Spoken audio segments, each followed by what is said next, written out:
लेकिन इसके बाद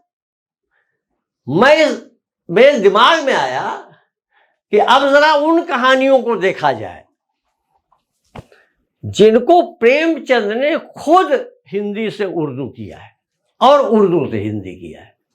जब प्रेमचंद की हिंदी ठीक हो गई, इंप्रूव कर लिया, तो फिर वो खुद करने लगे ये काम। लेकिन वो करते क्या थे?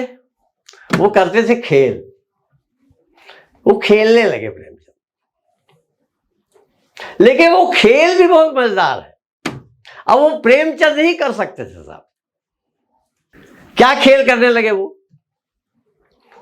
अनुवाद नहीं करते थे। मान लीजिए उन्होंने कोई कहानी हिंदी में लिखी, छप गई।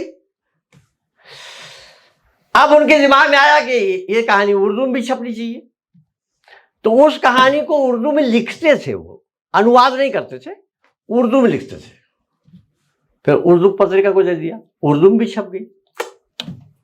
ऐसा उन्होंने कई कहानियों के साथ किया, खुद से किया।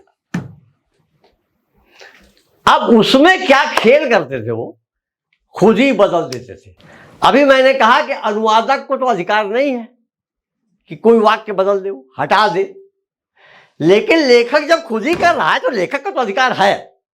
मुझे अधिकार है कि मैं अपनी एक कहानी को पहले ऐसा लिखूंगा, बाद में वैसा लिख दूंगा। मेरी कहानी है। तो प्रेमचंद लगे खेल करने, और वो खेल बड़े दिलचस्प खेल है प्रेमचंद के। ध्यान दीजिए कि ये वो समय है जब सांप्रदायिकता समाज में बहुत बढ़ गई थी। हिंदू मुस्लिम सांप्रदायिकता, और यह सांप्रदायिकता भाषिक सांप्रदायिकता भी थी। और अंग्रेजों का ये षड्यंत्र बिल्कुल सफल हो गया था कि उन्होंने लगभग यह सिद्ध कर दिया था कि हिंदी हिंदुओं की भाषा है और उर्दू मुसलमानों की भाषा है। और प्रेमचंद इससे बड़े दुखी थे। कैसे नहीं दुखी होते यार? प्रेमचंद का क्या होगा? सवाल यह है, अगर ये मान लिया जाए कि हिंदी हिंदुओं की भाषा है, उर्दू मुसलमानों की भाषा है, तो प्रेमचंद कहां जाएंगे? कभी सोचो, दिमाग खराब हो जाता है कि प्रेमचंद बेचारा क्या करेगा, वो कहां जाएगा? हिंदू है, हिंदू है प्रेमचंद, मातृभाषा उर्दू है उनकी, मुख्य भाषा। तो क्या तड़पते रहे होंगे प्रेमचंद, क्या तड़प रही होगी उनके अंदर। तो कैसे संतुलन बैठाते रहे होंगे, कैसे वो अपने को बचाया होगा प्रेमचंद ने।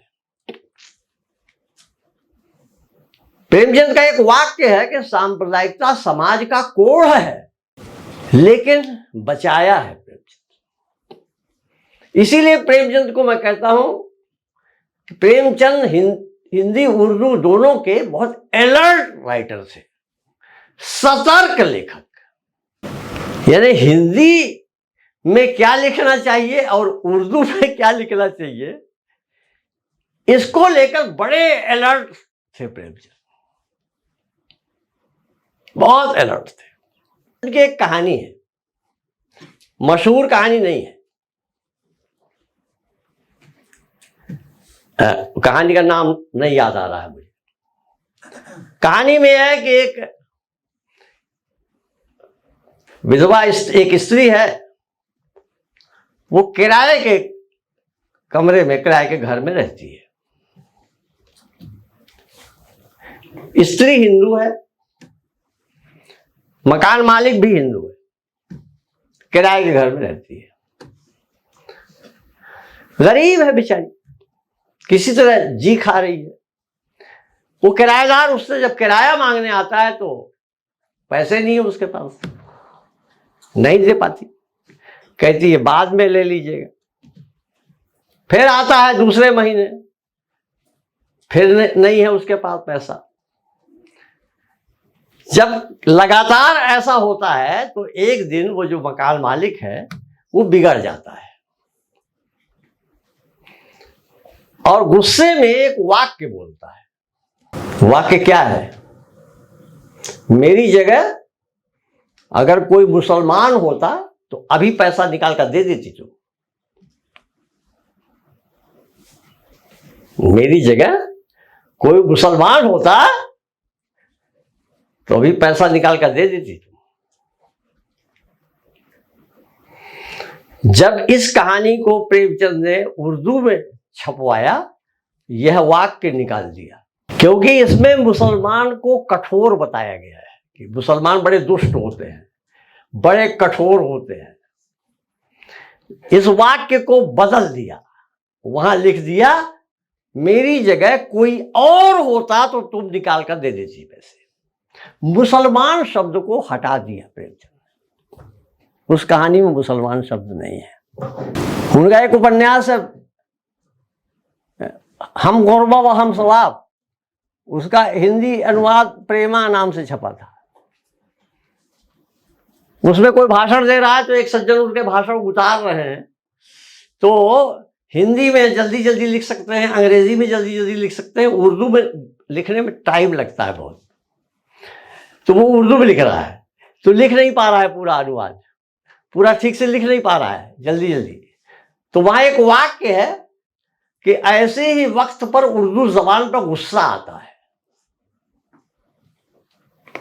इसको प्रेमचंद ने हटा दिया क्योंकि इसमें उर्दू विरोध है, इसमें उर्दू विरोध है। उर्दू जबान पर गुस्सा आता है, विरोध है, हटा दिया। शतरंज के खिलाड़ी बड़ी प्रसिद्ध कहानी है प्रेमचंद की। वो शतरंज खेलने खंडहर में चले गए हैं, एक मस्जिद है वो टूटी फूटी, शाम हो जाती है, खंडहर है, शहर से बाहर है, वहां कोई नमाज वमाज पढ़ने जाता नहीं। तो वहां चमगादड़ों ने घर बना रखे हैं, तो शाम होती ही चमगादड़ चीखने लगते हैं। तो प्रेमचंद की कहानी में है कि चमगादड़ें अजान दे रही हैं। इसको हटा दिया है प्रेमचंद ने, उर्दू में हटा दिया है कि नाराज हो जाएंगे लोग, चमगादड़ें अजान दे रही हैं। एक जगह एक मुहावरे का इस्तेमाल किया है, उसको हटा दिया है। इसी में शतरंज के खिलाड़ी, शतरंज के खिलाड़ी कहानी में उर्दू वाला जो वर्जन है उसमें एक वाक्य है जिसमें एक मुहावरे का इस्तेमाल है कि इस शहर में तहजीब अनका हो गई है। अब इसका अनुवाद करना बड़ा मुश्किल है। इसमें एक जो शब्द आया है अनका, इसका क्या अनुवाद करेंगे आप? क्योंकि ये एक चिड़िया का नाम है और ये अरबी भाषा का शब्द है और एक चिड़िया का नाम है जो दिखाई नहीं पड़ती, काल्पनिक चिड़िया है। तहजीब अनका हो गई है, यानी सभ्यता दिखाई ही नहीं पड़ रही है। अब चूंकि अनका को आप ट्रांसलेट नहीं कर सकते और अनका लिखेंगे तो हिंदी का पाठक समझेगा नहीं, या आपको फुटनोट देना पड़ेगा लंबा। इस वाक्य को हटा दिया। मेरा एक और लेख है जो जहां हिंदी उर्दू में खुद अंतर किए हैं उन्होंने, तो बल्कि वहां मैंने लिखा कि इसका अनुवाद हो सकता था, क्योंकि अनका की जगह जरूरी नहीं है कि कोई चिड़िया का नाम ही रखें आप। हमारे भारतीय संदर्भ में भी ऐसे मुहावरे हैं और हम पूरब के लोग हैं तो हम लोग पूरब वाले बोलते हैं कि गूलर का फूल हो गया है। गूलर में फूल नहीं होता, गूलर के वृक्ष में फूल नहीं होता, केवल फल दिखाई पड़ता है। तो जब कोई नजर नहीं आता तो कहते, बहुत दिन तक नजर नहीं आता तो कहते यार तुम तो गूलर के फूल हो गए। लेकिन फिर मैंने कहा प्रेमचंद ने ये क्यों नहीं लिख दिया कि सभ्यता जो है वो गूलर का फूल हो गई है। तो फिर मैंने तर्क देकर लिखा उसमें कि नहीं लिख सकते थे प्रेमचंद, क्योंकि नवाबों का समाज की बात कर रहे हैं वो, और गूलर का फूल गवई मुहावरा है। तो नवाबी सभ्यता, जहां नवाबी सभ्यता संस्कृति की बात हो रही हो, वहां गवई मुहावरा नहीं चलता, इसलिए प्रेमचंद वहां भी अलर्ट है, हटा दिया। पूस की रात का अंत क्या है? क्या है अंत इस कहानी? ये कहानी खत्म कैसे होती है? वो जो हल्कू है और वो रात में खेत ताकने गया है, रात में वहां जानवर घुस आए हैं, जानवरों ने खेत उजाड़ दिया है, ठंड में बेचारा वहां से सुबह आता है। वहां वो हल्कू जो है, तो हल्कू कहता है कि अच्छा हुआ खेत चर गए जानवर, अच्छा हुआ जाड़े की रात में अब सोना तो नहीं पड़ेगा यहां। यही कहानी खत्म हो जाती है। हिंदी में ये कहानी प्रेमचंद ने पहले लिखी और हिंदी में ये कहानी छपी। इस कहानी का बड़ा विरोध अब तक होता रहा है, अब भी होता है। इस पर आरोप लगता है प्रेमचंद पर। एक तो खुद राजेंद्र यादव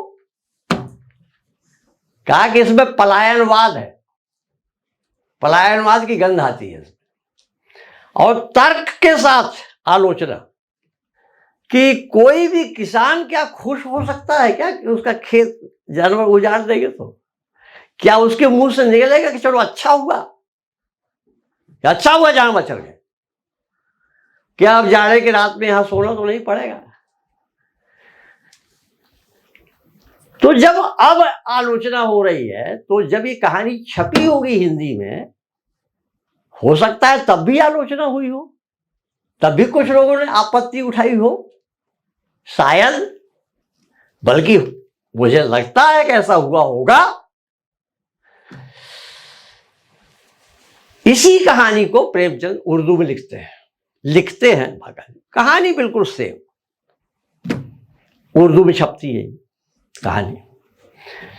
उर्दू में यह वाक्य है ही नहीं, बल्कि कहानी यहां खत्म ही नहीं होती। उर्दू में कहानी आगे बढ़ जाती है और लगभग 18 या 19 लाइन और हैं।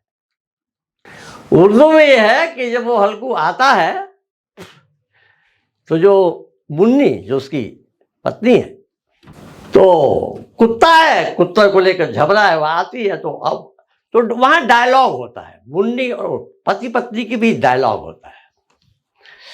तो वो जो पत्नी कुछ सवाल पूछती है, तो जो पति महोदय हैं हल्कू, वो सवाल कुछ पूछती है, जवाब कुछ देता है। वो मूड ऑफ है उसका, है?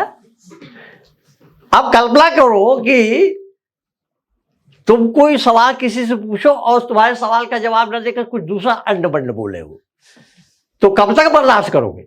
है? तो वो मुन्नी जो भी सवाल करती है उसका उल्टा सीधा जवाब देता है, वो मतलब उठ पटाख बातें करता है वो। तो वो मुन्नी झल्ला जाती है, अब गुस्से में कहती है कि ऐसा ही है तो खेती का काम छोड़ दो।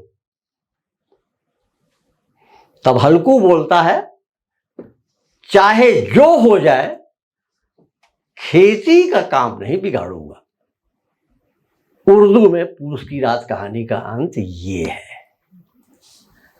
हिंदी में अंत नकारात्मक है, उर्दू में सकारात्मक है। तो प्रेमचंद की दो आंखें हैं, एक आंख हिंदी है, एक आंख उर्दू है। हमें भी प्रेमचंद को दोनों आंखों से देखना होगा, तभी प्रेमचंद ठीक से समझ में आएंगे। एक आंख बंद करके देखेंगे तो अन्याय है प्रेमचंद के साथ। धन्यवाद।